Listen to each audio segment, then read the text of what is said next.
वबरकातुहू। उम्मीद आप ठीक होंगे, खैरियत से होंगे। मैदा खराब हो गया जी, मैदा ठीक नहीं हो रहा। नौजवान मुंडे, यंग ब्लड मुंडे हाले जिन्होंने दुनिया सही तरह से ट्रैवल नहीं की, वेखी नहीं, सिर्फ हाले कॉलेज यूनिवर्सिटियों के पढ़ते पे कहते हैं जी मैदे खराब हो गए। भाई मैदे तो तुहाडे खराब होने ने। तुसी अपना खाना, अपना कल्चर जिहड़ा है ना उन्होंने उजागर करोगे तो मैदा ठीक होना है, वरना मैदा कोई ठीक नहीं होना। क्यों? ਤੁਸੀਂ ਰਾਤ ਨੂੰ ਪਾਰਟੀਆਂ ਕਰਦੇ ਹੋ, ਰਾਤ ਨੂੰ ਫਾਸਟ ਫੂਡ ਖਾਂਦੇ ਹੋ, ਪੀਜ਼ੇ ਖਾਂਦੇ ਹੋ, 버ਗਰ ਖਾਂਦੇ ਹੋ, ਸ਼ਾਵਰਮਾ ਖਾਂਦੇ ਹੋ, ਪਤਾ ਨਹੀਂ ਕੀ ਖਾਂਦੇ ਹੋ, ਤੇ ਮੈਦੇ ਕਿਵੇਂ ਠੀਕ ਹੋਣਗੇ ਜਨਾਬ? ਫਿਰ ਖਾ ਕੇ ਤੁਸੀਂ ਸੌਂ ਜਾਣਾ ਹੈ, ਬਹਿ ਜਾਣਾ ਹੈ, ਗੱਡੀ 'ਚ ਟਰੈਵਲ ਕਰਨਾ ਹੈ, ਪੈਦਲ ਤੁਸੀਂ ਟੁਰਨਾ ਕੋਈ ਨਹੀਂ ਜਨਾਬ, ਤੇ ਮੈਦਾ ਤਾਂ ਖਰਾਬ ਹੋਣਾ ਹੀ ਹੈ। ਮੈਦਾ ਜਨਾਬ ਜੀ ਉਦੋਂ ਠੀਕ ਹੋਣਾ ਜਦੋਂ ਤੁਸੀਂ ਮਿਹਨਤ ਕਰਨੀ ਸ਼ੁਰੂ ਕਰ ਦਿੱਤੀ। ਮਿਹਨਤ ਕੀ ਕਰਨੀ ਹੈ? ਤੁਸੀਂ ਜਿਮ ਜਾਂਦੇ ਹੋ, ਮਿਹਨਤ ਕਰਦੇ ਹੋ, ਉਹ ਠੀਕ ਹੋ ਰਿਹਾ, ਕੰਮ ਜ਼ਬਰਦਸਤ ਹੋ ਰਿਹਾ।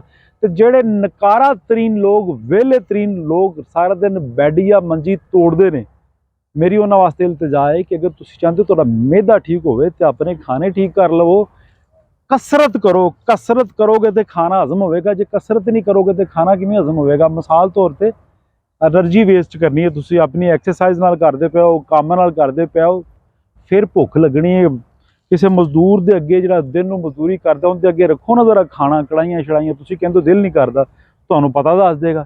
ਅਗਰ ਤੁਸੀਂ ਮਿਹਨਤ ਸ਼ੁਰੂ ਕਰ ਲਈ, ਆਪਦੇ ਵਜੂਦ ਨੂੰ ਥਕਾਣਾ ਸ਼ੁਰੂ ਕਰ ਦਿੱਤਾ, ਆਪਣੀ એનર્ਜੀ ਵੇਸਟ ਕਰਨੀ ਸ਼ੁਰੂ ਕਰ ਦਿੱਤੀ, ਤੇ ਖਾਣਾ ਆਟੋਮੈਟਿਕਲੀ ਜਨਾਬ ਹਜ਼ਮ ਹੋਣਾ ਸ਼ੁਰੂ ਹੋ ਜਾਏਗਾ।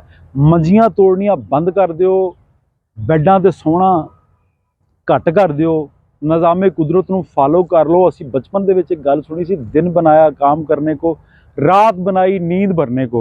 अगर ते दिन ते रात का कंसैप्ट तुसी बहाल कर लिया, 5 नमाज़ां भी पढ़ लियां, इंशाअल्लाह बफज़लिल्लाह मैदा, जिगर, दिल, दिमाग हर चीज़ ज़बरदस्त नवीं नकोर ते ठीक ठाक हो जाएगी। पर उहदे नाल चटनी इस्तेमाल करनी शुरू कर दिओ, तुहाडे जिहड़े देसी खाने ने, तुहाडे कल्चर दे खाने, वो खाने शुरू कर दिओ, अल्लाह दे हुक्म नाल ठीक हो जाओगे। बहुत शुक्रिया, अपना ख्याल रखिया जे, ते मेरे यूट्यूब चैनल नूं सबसक्राइब करते रहो, उन्होंने लाइक करते रहो, शेयर करते रहो, ताकि दूसरों तक पैगाम पहुँचता जाए। अबू अब्दुल्ला 786। बहुत शुक्रिया। अस्सलाम वालेकुम रहमतुल्लाह वबरकातुहू।